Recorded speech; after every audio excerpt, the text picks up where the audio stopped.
Look, amazing partnership. As a coach, one of the best partnerships I've seen in international Test match cricket. At 20 for 5, under a lot of pressure. It's an amazing effort by those two batters. Obviously, we didn't start well this morning. A couple of poor shots, a couple of good deliveries. But that's the nature of Test match cricket. It's hard, and those guys have showed amazing skill and amazing character to get us into a good position at the moment. Russell, two questions. Yes, sir. Firstly about Luton. How easy is it to coach a player like Luton, or how is it to coach a player like Luton in such good form which they played so well today? And secondly, about Mushfiq, what do you focus on when you are talking to him before a match? Well, I think in international cricket, technique is a very important aspect. I think Lytton's evolved his game and has developed a really good technique in terms of his batting.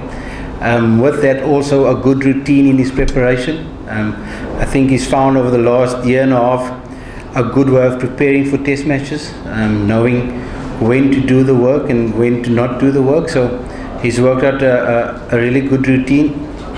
But look, it's his third 100 and he's still got a long way to go. He's a fantastic talent. He's an amazing player to watch. So easy on the eye and just seems to have so much time. But it's pretty much the start of hopefully going to be a successful Test match career for him. So he's still got work to do. He's done amazingly well this last 18 months, but not the finished article yet, and I'm still expecting a lot more from him in the years to come.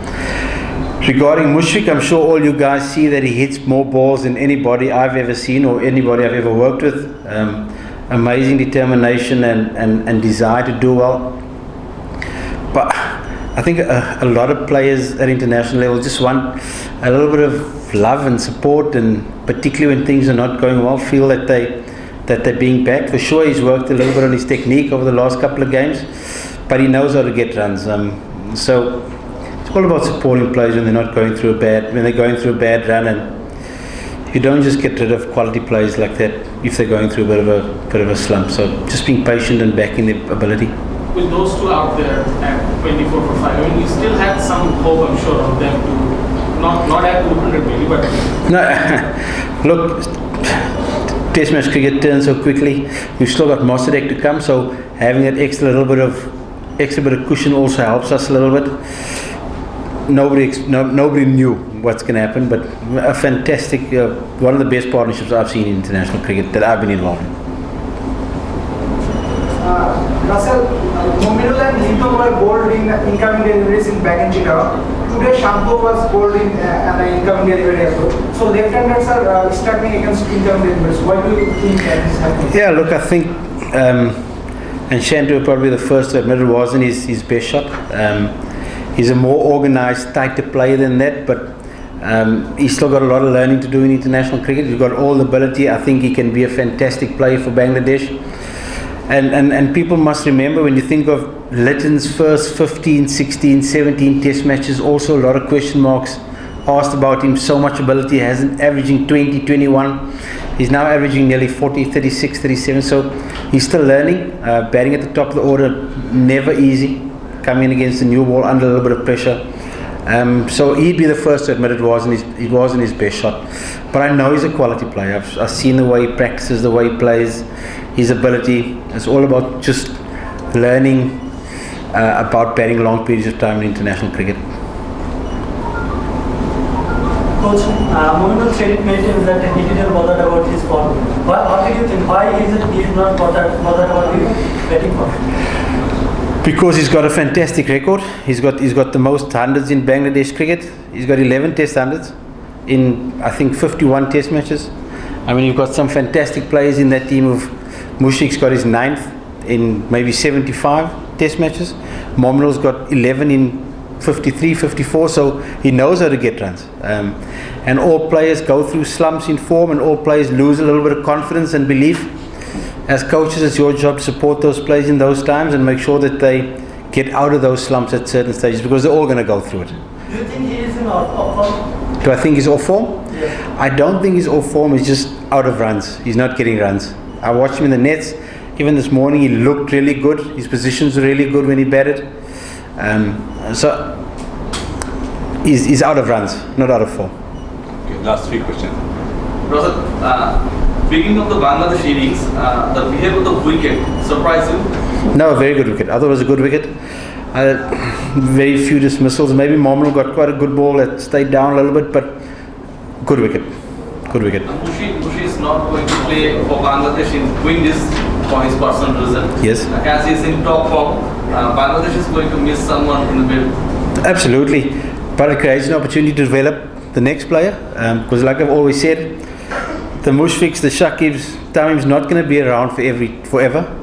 And we need to find times to play guys like Rabi. Make sure we stick with Shantos because they need to come into the test team and those guys are done with 15, 20 test matches behind their name. So obviously disappointing because he's in good form at the moment, but provides an opportunity for somebody else to develop the game and go forward. Atif?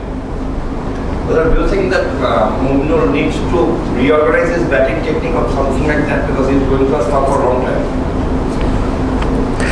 Well, when you say a long time, I mean, it's 4 tests ago, he got an unbelievable 80 in New Zealand. So it's just 4 tests ago. It's 1 test in Christchurch, he got 30 odd, 2 tests in South Africa, and this test, and the first test match here, so it's not a long time. He played a fantastic innings in Mount Maunganui to set up the game that we won. There's no player that gets runs every single game. It's part of it. He's a quality player. He's got 11 test hundreds. He's got the best record of any Bangladeshi batter in terms of hundreds to test matches. There's a big score around the corner for him. I have no doubt about that. Yes, sir. Lidon is currently the second highest run getter in this year in Test and third in one Test in 22nd. So how impressive he was throughout the... No, he's really taken his game to the next level. I think batting him lower down the order has helped him. He will definitely become Bangladesh's number 4 or number 5 in time to come, but having him in that number 6, number 7 position takes a little bit of pressure off him. He can play with good intent and positivity, and he's been fantastic for us for the last year and a half. Last question. So, given the position of the game, I mean, what are you expecting tomorrow? Quick runs or more? No. It's a you know, in this game, you're 2 wickets away from being in a tricky position again. The average score here, day 1, our first innings is 314. At the moment, if these 2 can get through the first hour tomorrow, puts us in a really good position. If they can get us to 300 with no damage, Mossadegh to come, we can't look too far yet. We're going to look at the first ball, first hour tomorrow, and then see where we go, because the rate was fantastic today, and you know in Mirpur the game speeds up. You can bowl a side out in 2-3 sessions here, so the game speeds up as the game goes on. We can't look too far yet. All our folks in the first session tomorrow morning. Thank you. Thank you.